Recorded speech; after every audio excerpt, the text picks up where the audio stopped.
gaul gumungane EKU gedugat ya ngaten Duk ya ayo bukan kandang ayo Mas ya cewek gaul yuk EKU gedugat yuk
dalam baik. Nggih. Ning iso menghipnotis penonton sak ngene kae kabeh nyawang kowe.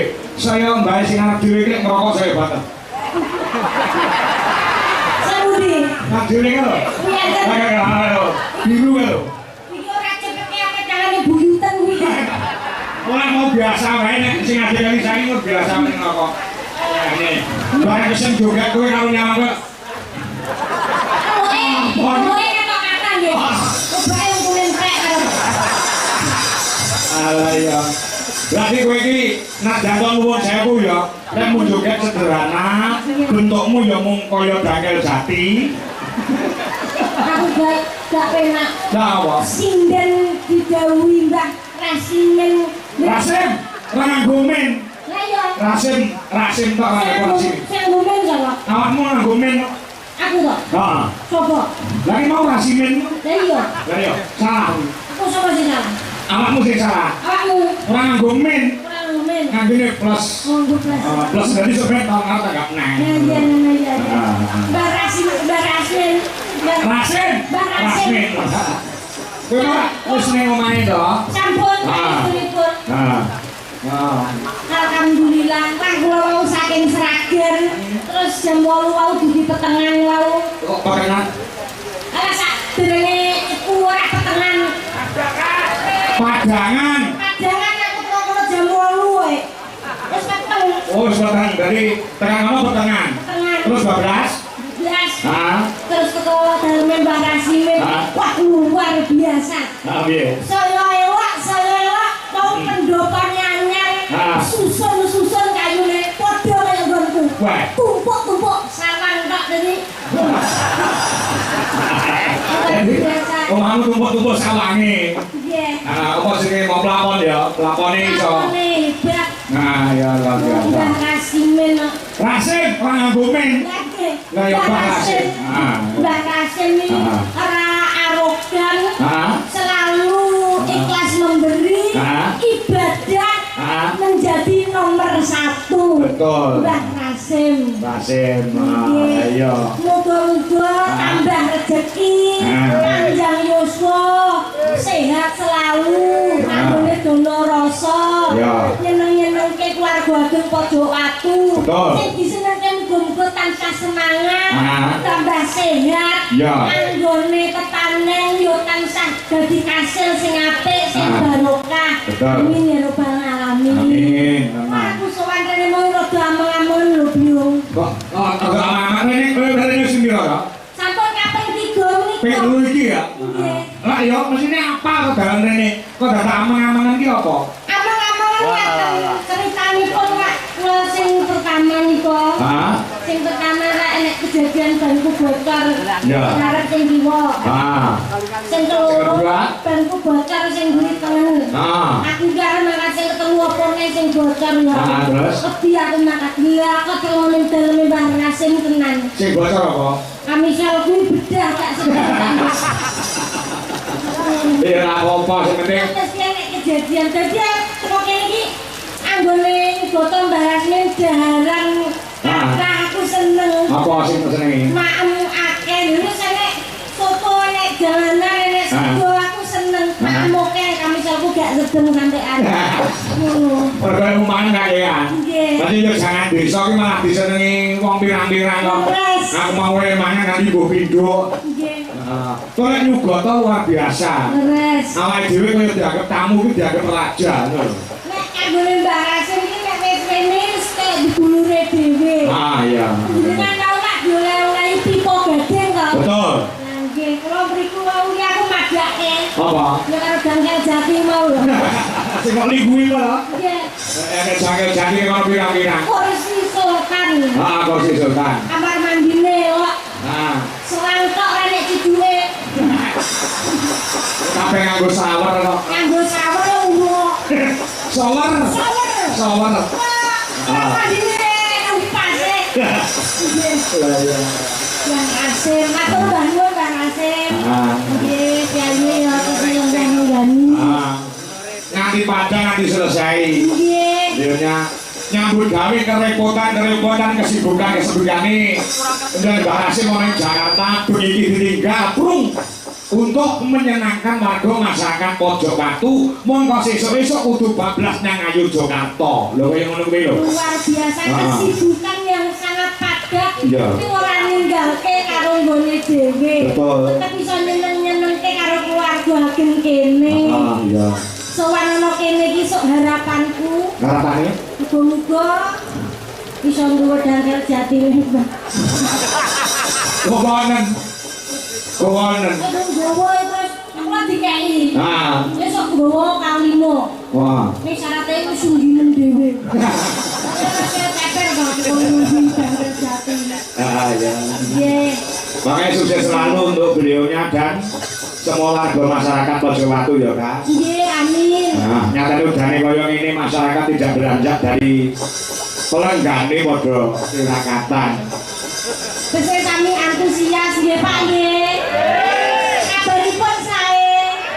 Alhamdulillah pripun? Kademen. Ora apa-apa, kademen kok ndang gawe kopi. Anu anggone panen jagonge gak enek putih ya. Ya. Ora. Nggih, apa monggo. Memono tembang sing mawa donga kanggo masyarakat Pojok Watu. Tembang mawa donga. Ya. Nggih. Kabeh donga iki becik patel linambaran rasa ikhlas, insyaallah Gusti ngijabahi Kak. Nggih, nggih, nggih. Nganggo tembang apa? Tembangipun nggih menika napa pocong nggih? Pocong. Nggih. Nggo sapa iki? Nggo Desa Pojok Watu apa nggih Barasim sik? Derek ageng sinten yen? Kanggo sing biayai bengi Barasim sik. Oke. Ah ya. Sepotane ta ora ora entuk maca lho. Nggih. Ya. Bismillah. Wih, ora mesti ngono. Tidak cerdas lulusan isi Surakarta iki ya kudu berani dan bisa spontanitas di panggung cerdas. Acar ya metu kuping barang. Anjar ngendas iki. Nggih. Piye? Sintaniku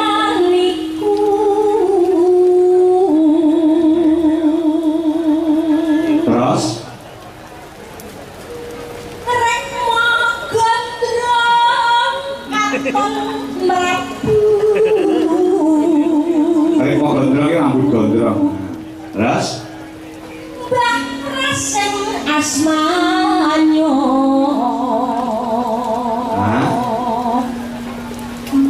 Esemetan juarei. semeran dilei. Iki biasane nek tak tembangke pocong ngene iki taun dingi Mbah Rasim iki 500.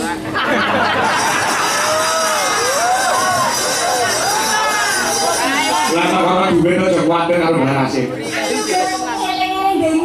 Nek kamane dikasih itu kan awake dhewe kudu nulis ning nggon watu. Iya. Nek omane awake dhewe kudu tulis ning nggon banyu. Lah Mbah Rasim itu ngono lho. Dingi 500 Mbah. Ayo, Kak. Ayo Mbah Rasim ning ngono kae lho. Nggih, saniki mboten usah jenengan wis ora terkarep. Napa? Oh, tahun ngarep. Oh, iya. Wis jaminane tahun ngarep. Tak omane tak DPC engko omane ben lali. Ora lali nggih. Esemetan juarei. Nano. Simbasim mugi bagyo sarta mulya. Amin. Ya, iki sinden luar biasa lho Mbak Rasim. Secara spontanitas iki gawe tembang yo angel mergo gawe tembang kuwi kudu ngerti kulon sukon. Anjane sowan rene iki wis dadi kelangenane kok. Hah? Kelangenane kok. Kelangenan pada kewan iki. Itu aku suruh temen. Nah, kene desane Pojok Watu, kepala desane penjane Mas Atok Setyo Utomo. Nah. Mas Atok Setyo Utomo. Nggih. Lah ini nggih rawuh. Nggih rawuh. Nggih. Oh nggih. Patok jenengane nang pundi? Kangkung jenenge sakedap mawon. Oh nika ngagem peci nika. Nggih, Mas Atok. Nah. Sinten niku? Kemarin pada takon terus. Sinten niku terus? Sopo to kae? Nah, ya. Ayo sing kembang iki Sopo yo kae? Sing dene Pak Kantor sing sakit sore lho. Suarane kaya ngono sing kuning sak ayu. Iya. Olamu sekali tak sampe yang minta double kan. Nangin ya. Ya, tidak ngendok. Ini wanita semluhe. Oh, semluhe. Cinta niku terus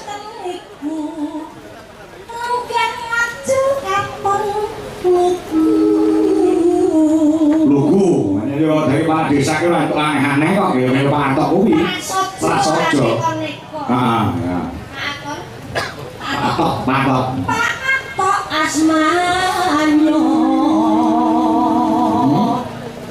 Pimpinan ing desa mriki.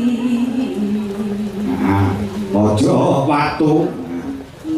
Ojo watu mugi kalis ing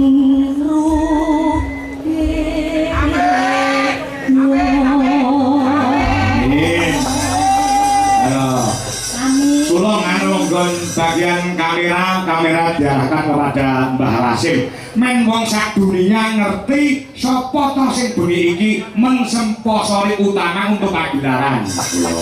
Luar biasa Mbah Rasim, kuwi nyuwun tepuk tangan kagem jenenganipun Mbah Rasim. Kiyaine kok kagem disebut lho biasane. Kowe karepe ngono mau disebut mau disyuting.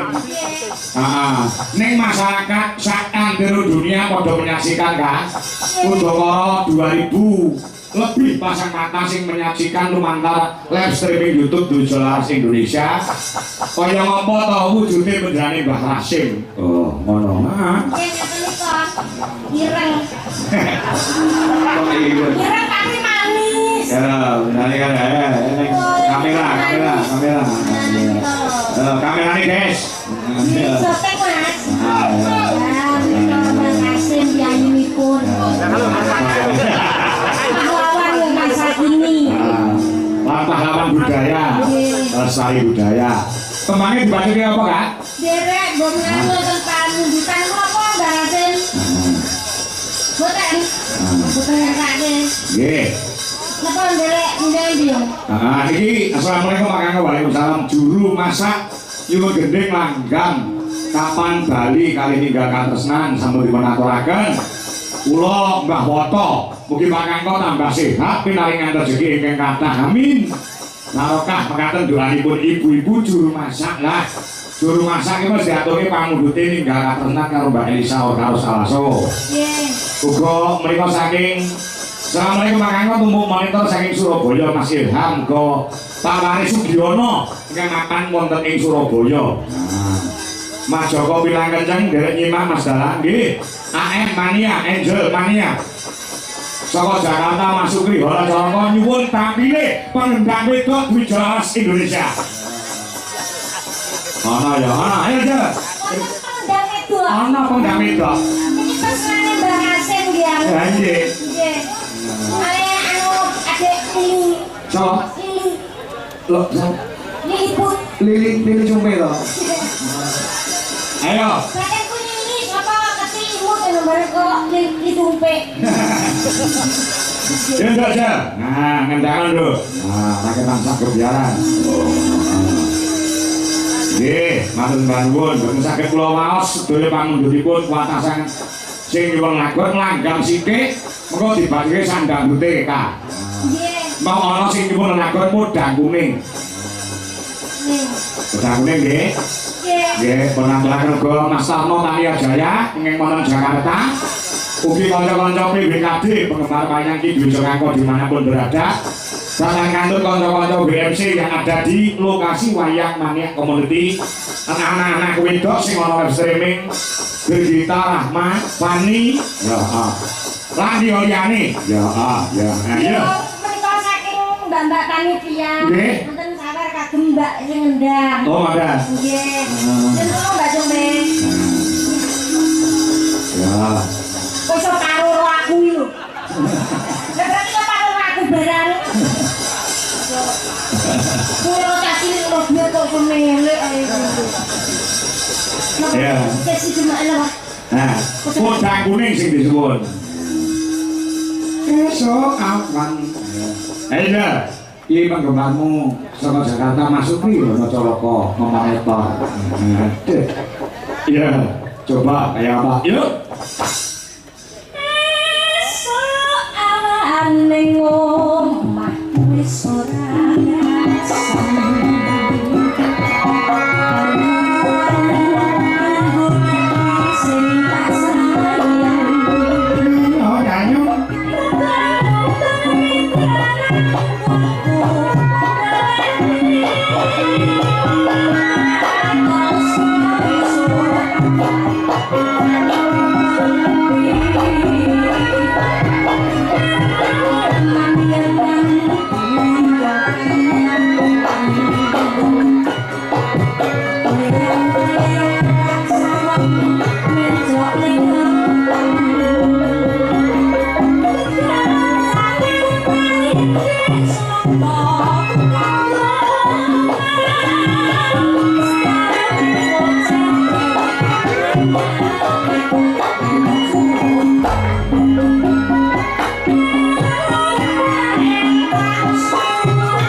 wedok lho Kak. Wedok lho niku. Heeh. Berarti saiki wong wedok iki wis ora dadi kanca wingking tok. Ternyata yo enek sing dadi pengrawit ndaran. Mbak sing nyuwun lagot Leci Ucul. Nggih, Ucul. Iku sing nyawer kowe mau mantune Mbah Hasim. Nggih, putrane Mbah Hasim. Nggih, putra mantu. Terima kasih. Luar biasa. Nggih. Iki anu ya, Kak. Leci Ucul gen diaturke Paranggono. Dipun, Mbak?